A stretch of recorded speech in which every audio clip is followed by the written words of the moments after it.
अब एक क्वेश्चन बड़ा इंपॉर्टेंट है कि मान लीजिए कई बार कि किसी गवर्नमेंट एम्प्लॉइज़ का वेयर अबाउट पता नहीं है, तो उस स्थिति में उसको फैमिली पेंशन और रिटायरमेंटल बेनिफिट कैसे देंगे।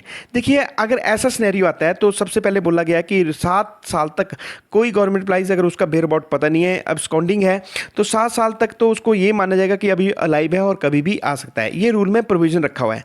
और अगर जैसे ही अगर मान लीजिए कोई गवर्नमेंट एम्प्लॉइज़ डिसअपीयर होता है, एब्सकॉन्डिंग हो जाता है, पता नहीं लगता कि कहाँ है, तो उस स्थिति में क्या करेंगे, फैमिली को पहले ही इंस्टांट में जैसे ही पता चला तो वो अप्लाई करेगी फैमिली पेंशन के लिए और सारे रिटायरमेंट बेनिफिट के लिए। बट उसको क्या देंगे, सबसे पहले जीपीएफ और जो लीव इनकैशमेंट है गवर्नमेंट एम्प्लॉइज़ की, वो दी जा सकती है 1 साल से पहले पहले, क्योंकि लीव इनकैशमेंट भी गवर्नमेंट एम्प्लॉइज़ की है और जो जीपीएफ का पैसा है वो भी फैमिली मेम्बर का ही पार्ट है। तो अब होगा क्या कि बट उनसे बॉन्ड लेना पड़ेगा कि अगर कहीं अगर वो आ जाते हैं तो ये इस पैसे की रिकवरी कर ली जाएगी 1 साल के बाद, after the lapse of 1 year.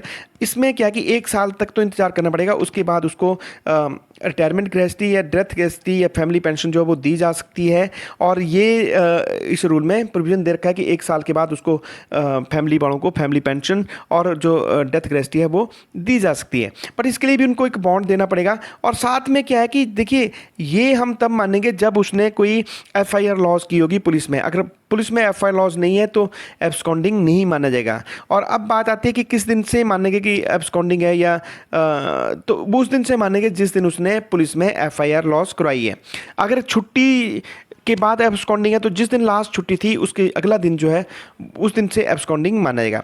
Indemnity bond भराया जाएगा जो भी उसकी नॉमिनी है या डिपेंडेंट है, ताकि अगर कोई गवर्नमेंट एम्प्लॉइज आ जाता है 7 सालों के पहले पहले, तो क्या होगा कि उसको अगर 7 सालों से पहले रहता है तो फिर जो भी रिटायरमेंटल बेनिफिट उसके दिए हैं वो उन नॉमिनी से या जो उसके डिपेंडेंट हैं उनसे कवर किया जा सके।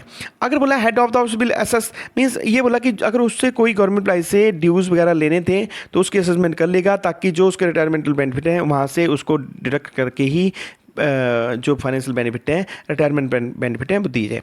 अब कई बार ऐसा होता है कि कई बार गवर्नमेंट एम्प्लॉइज इंटेंसली अब्सकॉन्डिंग हो जाता है कि due to the family can apply. अच्छा, इसके बाद बताया कि the family can apply to the head office government grant of family pension and death gratuity after 1 year from the date of disappearance of the government servant according to the provision. Means 1 साल के बाद ही वो apply कर पाएंगे family pension और इसके लिए। अब एक लास्ट में मैं जो आपके साथ मेन इंपॉर्टेंट डिस्कस करना चाह रहा था कि मान लीजिए if government servant is disappeared due to fraud in letter type of the cases, the family pension need to be sanctioned only on the government employee being acquitted by the court of law or after the conclusion of the disciplinary proceeding as the case may be। Means अगर जानबूझ के fraud करके भाग गए हैं तो तब तक फैमिली को पेंशन नहीं दी जाएगी या उसके रिटायरमेंटल बेनिफिट नहीं दिए जाएंगे जब तक उसको कोर्ट के द्वारा एक्विटल नहीं किया जाता है या डिसिप्लिनरी प्रोसीडिंग चली है वहाँ से वो बरी नहीं हो जाता है। तो family pension should be sanctioned only जब एफआईआर लॉज होगी तभी देंगे, अब्सकॉन्डिंग केस में अदरवाइज नहीं देंगे। अब एक चीज़ मैं और बताना चाहूँगा कि देखिए, हिंदू मैरिज एक्ट के तहत सिर्फ एक ही पत्नी जो है गवर्नमेंट एम्प्लॉइज की हो सकती है, तो दूसरी पत्नी का राइट जो है वो फैमिली पेंशन में नहीं बनता। तो